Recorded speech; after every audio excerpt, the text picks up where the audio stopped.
This story is a work of fiction, inspired by real events. Names, dates, locations, and identifying details have been changed or dramatized to protect privacy and enhance the narrative. Any resemblance to actual persons, living or dead, is purely coincidental or used fictitiously. This content is intended for entertainment and educational purposes only. It does not aim to glorify crime, promote violence, or pass judgment on real individuals. Viewer discretion is advised. Some scenes may contain mature, disturbing, or triggering content. What you are about to watch could have happened anywhere, to anyone. It's inspired by real events. Whispers of truth, buried beneath layers of fiction. We've changed the names, the dates, the locations, but the emotions, the betrayal, the fear, those are real. This story is not meant to accuse, only to reveal, to make you question, who do you really trust? If stories like this keep you thinking, long after they end, hit subscribe, smash like, and drop your theory in the comments. Now watch closely, before the truth disappears again. The air smelled of salt and engine oil that morning, a sharp tang carried over the marina. Seagulls wheeled overhead, their cries mingling with the laughter of a mother and daughter preparing for their ritual escape. Rachel Morgan tightened the ropes with the kind of precision born of habit. Her daughter Lily, 15 and restless, teased her about checking everything twice. The sound of their laughter rippled across the dock like sunlight across the waves. It was a familiar ritual: sunscreen, a packed cooler, Lily's sketchbook tucked under her arm. To anyone watching, it looked like a portrait of joy. A mother passing down her love of the sea, a daughter eager to inherit it. For a moment, it seemed nothing could touch them. By nightfall, the dock was silent. Their boat was gone. Their voices were gone. The Coast Guard searched the waters. Helicopters scanned the shoreline. Nothing. No distress call, no wreckage, no bodies. The ocean had taken them, or so it seemed. For 15 years, her husband, Daniel, lived in that silence. He replayed that morning in his mind, the last kiss on the cheek, the casual wave goodbye. And every night he asked himself the same question: how does a boat vanish without a trace? The truth, when it finally surfaced, was far more chilling. Because what erased them from the water, didn't come from the sea. Rachel Morgan wasn't just a mother. She was the axis her small family turned on. A part-time nurse, a steady friend, the kind of woman who seemed to carry calm wherever she went. But the sea was her second home. Sailing was her sanctuary, a ritual of freedom she shared with her daughter. Lily was 15, awkward in her own skin but fierce in her love for adventure. She filled her notebooks with sketches of waves, shells, and imagined sea creatures. To her, sailing wasn't just a pastime, it was proof that her mother trusted her, teaching her to take the helm, teaching her to read the wind. At home, life looked ordinary. A modest house with flowers Daniel planted in the front garden, photographs of birthdays and holidays lining the walls. Neighbors described them as perfect. A family that waved, laughed, and kept to themselves. But perfect was a surface word. Behind closed doors, strain lived quietly. Daniel had lost his job 6 months earlier, and tension whispered through late-night arguments muffled by walls. Lily noticed. She'd written once in her diary, later found by detectives, about her mother's sad eyes, and how dinner often ended in silence. And then there were the whispers in town. A neighbor mentioned seeing Rachel driving late at night, alone. Another recalled her lingering too long in hushed conversations at the marina. Nothing that screamed scandal, but enough to plant seeds of doubt. At the time, no one thought much of it. Families fracture, then heal. Couples argue, then make up. But hindsight sharpens memory like broken glass.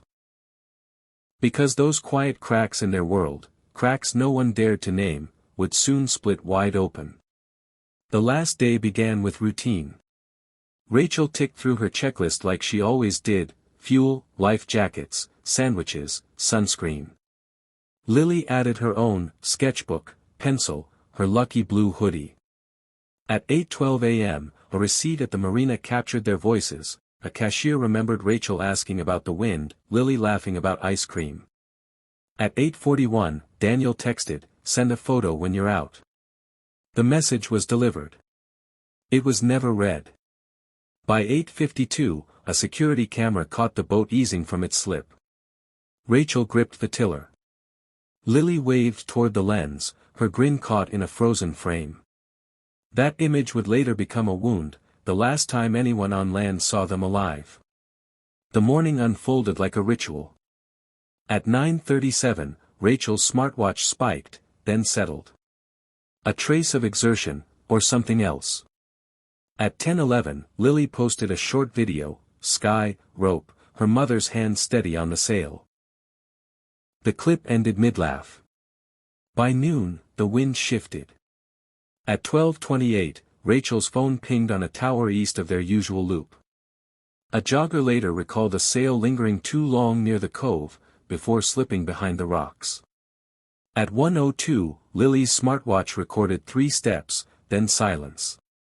Fragments followed like crumbs in the dark. At 2:10, fishermen noticed a boat weighted low in the stern. At 2:47, a woman walking her dog heard a shout, one sharp note, snatched by the wind. By 5:17, Daniel had sent 2 more texts. A heart emoji.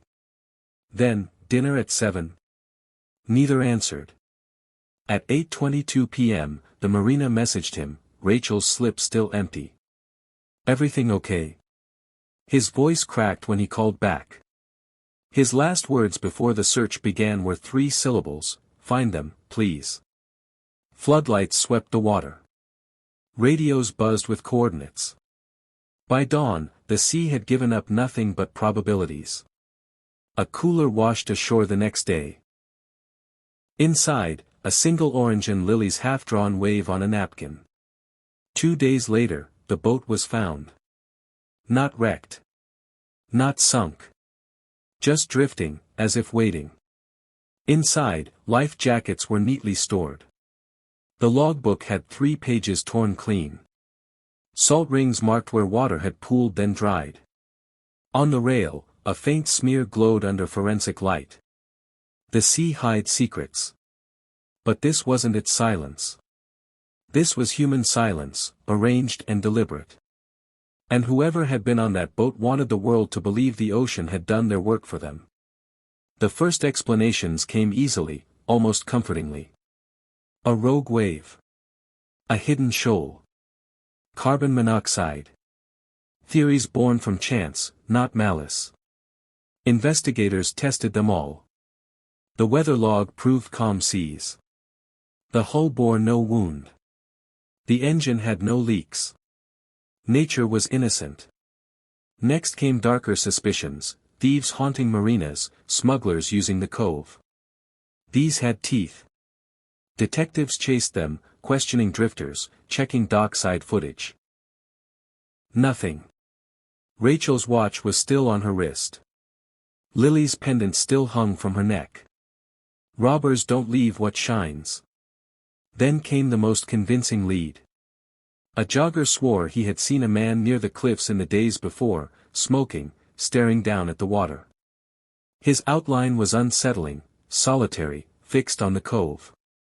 For a moment, detectives felt the rush of a break. But when they found him, his alibi was airtight, a night shift, logged by a time-stamped badge. His stare had not been predatory. It had been the gaze of a man fighting sobriety. Bit by bit, each lead collapsed under daylight. Theories that had once flared with promise fell to ash. What remained were the details no one could dismiss. Life jackets untouched, as if no one had ever reached for them. A logbook torn of pages. A course altered just slightly off routine.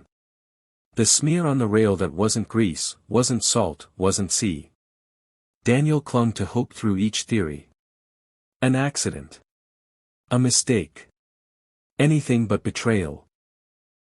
But the map the investigators redrew told another story. Its arrows didn't stretch out toward the horizon. They curved inward. Toward the dock. Toward the house with flowers in the garden. The danger hadn't come from the sea. It had been waiting on shore all along. For 15 years, the sea held its silence. Then a storm ripped into the coast, tearing up sand, prying loose what had been hidden. A hiker on the cliff stumbled upon fragments of bone, pale against black rock. Forensic teams matched DNA to Rachel and Lily. The discovery was more than remains. It was a confession written in the body. Rachel's ribs bore fractures too sharp, too deliberate, to be the chaos of waves. Lily's skull showed blunt force trauma, a single crushing blow. Toxicologists tested marrow preserved by time. The results spoke in cold numbers: sedatives, heavy enough to keep Rachel still but not enough to kill her outright. A dose meant for control, not care. Science unrolled its evidence like a map. Carpet fibers clung to the torn edges of the logbook, threads dyed in a pattern found only in one place, Daniel Morgan's study back home. The torn pages hadn't been lost to the sea. They had been taken. And then there was the smear on the rail. Under forensic light it flared red, and when compared against the remains, the match was absolute. Not rust. Not salt. Blood. Every piece pointed to staging. Life jackets folded away, as if to suggest they had never been needed. The logbook stripped of pages that might have held the final truth. A boat set adrift, neat, silent, but not innocent. Daniel's reaction when detectives told him the findings became a story of its own. He fell to his knees, clutching his chest as though his heart had seized. Friends remembered him wailing, gasping, collapsing. To the town, it looked like grief reborn. To investigators hardened by years of silence, it looked like a mask finally slipping. Rachel and Lily had been silenced once on the water. But in death, science gave them a voice. And that voice named the man who waved them off from the dock. They brought Daniel in softly, as if out of respect for the years he had waited. But interrogation rooms don't keep secrets. They strip people down to what they really are. At first, Daniel delivered his story the way an actor recites lines. Calm. Practiced. He said he kissed Rachel goodbye, helped Lily load her sketchbook, waved until the boat slipped from view. He had been saying the same story for 15 years, and it still came smooth. But detectives didn't want smooth. They wanted cracks. When confronted with the carpet fibers, Daniel shifted. At first, he claimed Rachel often borrowed his notebooks, that she must have torn a page. Minutes later, he contradicted himself, snapping that the evidence had been planted. His composure wavered, eyes darting, his voice tightening. The sedatives broke him further. She had sleeping problems, he insisted. Records proved otherwise. The silence that followed stretched long enough for investigators to note his trembling hands, the way he pressed his palms flat on the table as if to anchor himself. Motive added weight to suspicion. Bank records showed late notices, loans circling like sharks. A life insurance policy had been quietly updated 3 months before the disappearance. And neighbors recalled nights when raised voices leaked through the walls, Rachel saying she needed space, Daniel demanding to know where she went. A friend remembered Rachel's words a week before she vanished, "Sometimes I feel safer on the water than at home." The calm Daniel had wrapped around himself for years began to unravel. Each contradiction was another thread tugged loose. Each forensic fact was a spotlight burning holes in his rehearsed grief. In the community, the shift was complete. The widower once wrapped in sympathy now stood alone, his house with flowers at the front suddenly looking like camouflage. The case was no longer about disappearance. It was about betrayal. And now, the trial would decide whether the silence of the sea belonged to tragedy, or to murder. The courtroom moved like a tide, a collective breath drawn in and held, then released in whispers over polished benches. Daniel Morgan sat at the defense table, shoulders squared, chin still, the practiced quiet of a man who had lived beside silence for 15 years. But stillness can be a costume thing. Under the table, his shoe tapped once, then again, then stopped as if caught. The prosecution built its case step by measured step, a staircase of inevitability. First, the bodies, a medical examiner describing Rachel's rib fractures, Lily's single crushing blow, the sedatives catalogued in Rachel's marrow. The words were clinical, but the room felt them in the chest. Then the scene, a forensic analyst lifted two exhibits. The logbook's torn edge and carpet fibers dyed in a pattern found only in one place, Daniel's study. Finally, the rail, a photograph glowing under alternate light, then the lab report linking the blood to the victims. The prosecutor didn't raise her voice. She didn't need to. The evidence rose for her. They added memory to science. A friend recalled Rachel's whisper the week before she vanished, that she felt safer on the water than at home. A neighbor described muffled arguments through thin walls, the spike of a man's voice, the hush that followed. A marina worker remembered a smile stretched too tight on the dock that morning. Individually, they were fragments. Together, they formed a shape the room could not unsee. The defense returned fire with doubt. 15 years, they said, is an ocean. Currents of error run through old evidence. Fibers transfer. Memories warp. Perhaps investigators, hungry for an ending, had followed the path that most resembled a story. They gestured to the uncertainty living between broken ribs and torn paper, to the possibility that a terrible accident had been dressed in a villain's coat. Daniel kept his eyes forward, but the mask frayed in threads. When the logbook fibers were discussed, he swallowed hard, throat working against an invisible hook. When the sedatives were named, his right hand drifted toward the defense table's edge and gripped it, knuckles blanching, then released as if burned. When the blood on the rail was projected into light, his jaw flickered, a clench, a release, barely there, but the jury saw it. Jurors see what people try not to show. Closing arguments made the room smaller. The prosecutor stood at the rail and, in a voice steady as a keel in calm water, returned to the dock. Two people trusted him to wave them safely away, she said, and he ensured they would never return. She did not thunder. She anchored. This was not weather. This was will. The defense answered with duty. Doubt, they argued, is not a weakness, it is a responsibility. Time distorts. Storms erase. If any hinge in this staircase creaks, you cannot step to guilt. They asked the jury to hear the quiet places, the gaps, the maybes, the what-ifs, and to honor them. Then came the long walk. The jury filed out, faces sealed, notes held tight. The door closed, and with it, sound. Minutes stretched. Hours wandered. The first day fell away like a tide. On the second morning, Daniel sat with hands braided in his lap, thumbs rubbing a small, relentless circle. At noon he asked for water, lifted the paper cup, and didn't drink. In the gallery, neighbors who had once carried casseroles watched the man they'd pitied for years and felt something unfamiliar sharpen behind the ribs. On the third day, the door opened. 12 people re-entered, each step careful, like walking over ice. The foreman carried the verdict like a weight in both hands. The judge asked the question the room could hardly hold.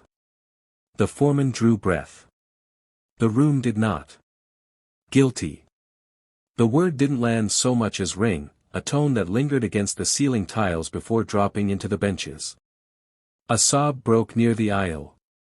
Someone whispered Rachel's name. Daniel blinked, slow, deliberate, as if translating a language he recognized but had hoped never to hear again. His jaw set, then loosened. Under the table, his foot went still. Sentencing came like weather finally deciding to rain. Life in prison. No possibility of parole. The judge's voice was even, but the finality in it felt like a door closing underwater. Daniel nodded once as though hearing the terms of a contract he had not written but would now live inside. Around him, the community shifted from sympathy to something heavier. In the front row, the neighbor who had organized candlelight vigils pressed a hand to her mouth and shook her head, not in disbelief, but in recognition. Another neighbor stared at her folded program, at the neat print of in loving memory, and saw it new, the shape of a lie around a name. Outside, reporters gathered quotes. Inside, people gathered themselves. For Rachel's sister, grief arrived loud, then quieted to a steady, shaking breath. For those who had once believed accident, because it was kinder, belief fractured on evidence and sank. The town felt the strange shame of having trusted the wrong story for too long. And yet, beneath the verdict's weight lived a simpler truth. This was never only about a boat that didn't come back. It was about control disguised as care, obsession beside the word love, a silence staged with the neatness of folded life jackets and torn pages. It was about the theater of innocence, and the forensic light that reveals the stagehands. Daniel's house with flowers in the front garden would sit, for a time, like a photograph left too long in the sun, colors fading, details going soft. The dock where Rachel and Lily had laughed would remain, its planks weathered, its rail warm in summer. Somewhere in a drawer, a napkin with a half-drawn wave would wait, a small map of a life interrupted. In the end, the last voice did not belong to the judge, or the lawyers, or the man who sat so still he nearly disappeared. It belonged to Rachel and to Lily, to their laughter caught once on a dockside camera, to a ritual of sunscreen and rope and a shared horizon. For 15 years, the sea tried to hold their story. Now the truth has it. And truth, unlike water, does not let go. If this story left you haunted, if it made you question how love can twist into control and how silence can be staged, don't let it drift away. Subscribe for more true crime stories where the truth fights to surface, no matter how many years it takes. Share this case so Rachel and Lily's voices are never lost again. And tell me in the comments, what moment in this story struck you the hardest? Because sometimes, the most ordinary details hide the darkest truths.